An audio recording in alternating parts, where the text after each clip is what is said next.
Assalamualaikum warahmatullahi wabarakatuh. Kumaha rerencangan daraman sadayana. Semoga urang sadaya dipasihan kasehatan ku Gusti Allah Subhanahu wa taala. Dinten ieu Ustazah Diva bade nerangkeun materi bahasa Sunda. Tapi saacan urang ka materi bahasa Sunda, urang ngadoa heula nya. Sikap ngadoa. Pananganna diangkat, hastakana ditungkulkeun. Ngucapkeun basmalah sasarengan. Bismillahirrohmanirrohim. Doa sateu acan diajar. Rabbi jidni ilman warzuqni fahman. Ya Allah, tambahkanlah ilmu kepadaku dan berikanlah aku kefahaman. Amin.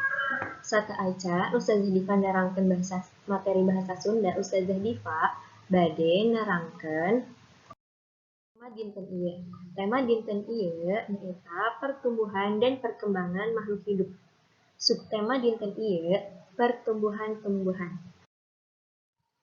Sesuai dengan surat Quran ayat 99 surat Al-An'am anu artina dan dialah yang menurunkan air hujan dari langit.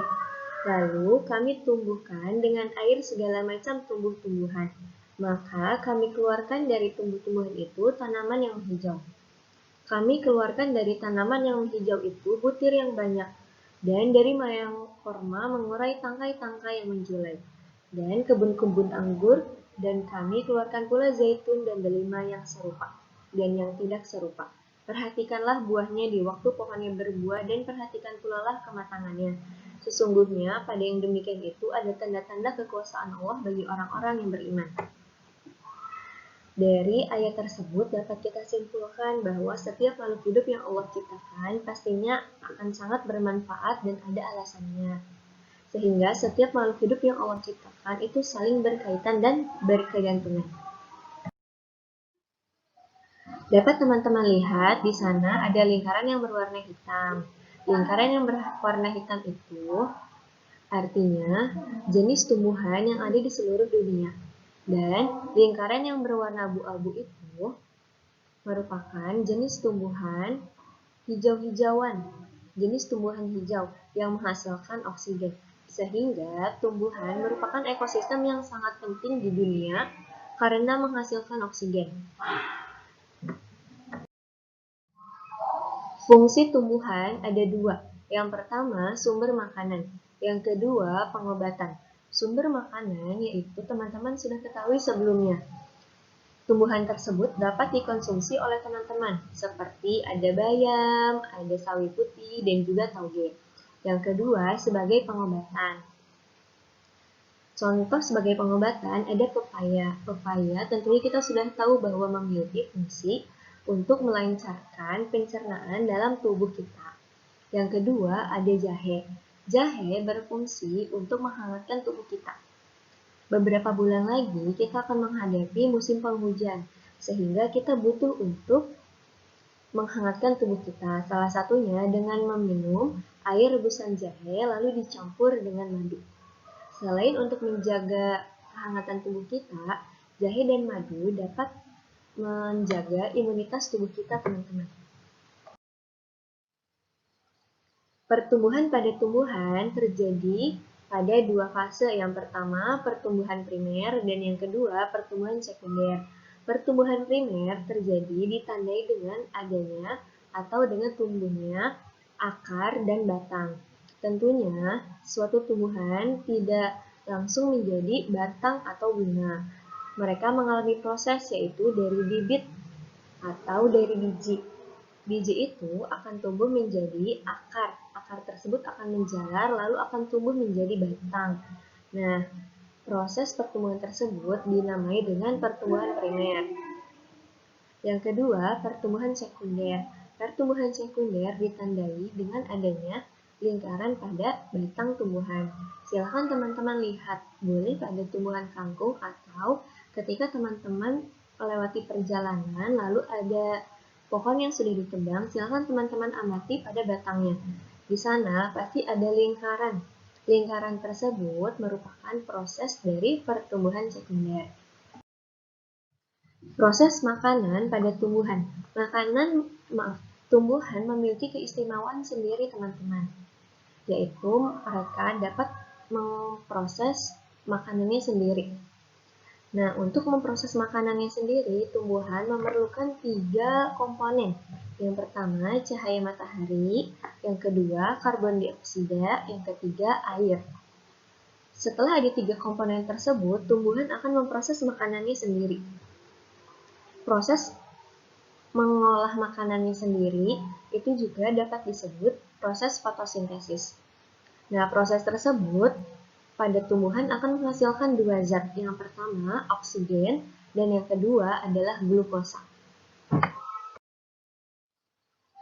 Nah, dinten ieu Ustazah Dipa bade nerangkeun materi tentang engang. Engang atau suku kata minangka bagian tina kecap anu dibaca dina hiji napas. Dina istilah bahasa Indonesia, engang oge disebut suku kata atau pemenggalan kata. Sifat engang aya 2, anu kahiji terbuka, anu kadua tertutup. Urang bahas hiji-hiji yuk. Sifat terbuka, suku kata anu diakhiri ku huruf vokal. Huruf vokal nyaeta aya a, i, u, e, o. Contohna kata aya. Aya diakhiri ku huruf a. Salajengna aya contoh buku. Buku. Buku diakhiri ku huruf u. Anu sifat kadua nyaeta tertutup. Suku kata anu diakhiri ku huruf konsonan. Huruf konsonan teh huruf paeh.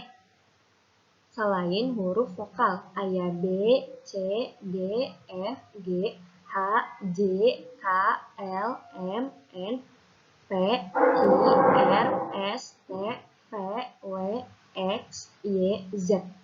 Contohna banteng. Banteng. Banteng diakhiri ku huruf G. Terus aya kapak. Kapak diakhiri ku huruf K. Contoh anu sejen kuda. Kuda.